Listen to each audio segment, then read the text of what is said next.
ঝিকরগাছার বাঁকড়ায় শীতকালীন ক্রীড়া সামগ্রী বিতরণ করলেন সহকারী অ্যাটর্নি জেনারেল অ্যাডভোকেট উজ্জ্বল হোসেন। ঝিকরগাছা প্রতিনিধির তথ্যচিত্রে ডেস্ক রিপোর্ট।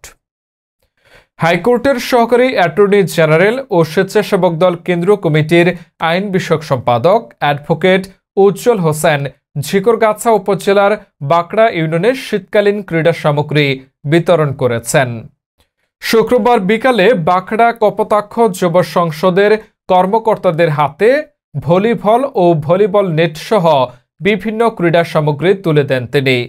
এ সময় উপস্থিত ছিলেন বাঁকড়া ইউনিয়ন বিএনপির সভাপতি বীর মুক্তিযোদ্ধা BSM Ali Akbar, press club বাঁকড়ার সভাপতি ও ইউনিয়ন বিএনপির সাবেক সাংগঠনিক সম্পাদক সাংবাদিক মোহাম্মদ আবুল কালাম আজাদ, ইউনিয়ন বিএনপির যুগ্ম সাধারণ সম্পাদক প্রিন্স সুমন, বাঁকড়া কপোতাক্ষ যুব সংসদের সভাপতি ও প্রেস ক্লাব বাঁকড়ার সাংগঠনিক সম্পাদক মোহাম্মদ হাফিজুর রহমান হাফিজ, মহিলা দল নেত্রী সাজমা সুলতানা, ছাত্রদল নেতা আবির হোসেন, যুব নেতা তারিকুজ্জামান তারেক, দৈনিক যশোর বার্তার বাঁকড়া প্রতিনিধি ও সাংবাদিক শাহাবুদ্দিন সহ বিভিন্ন পর্যায়ের নেতৃবৃন্দ।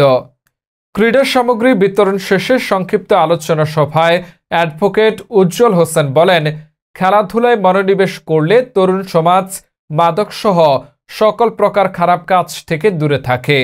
খেলাধুলা শরীর ও মন দুটি সতেজ রাখে।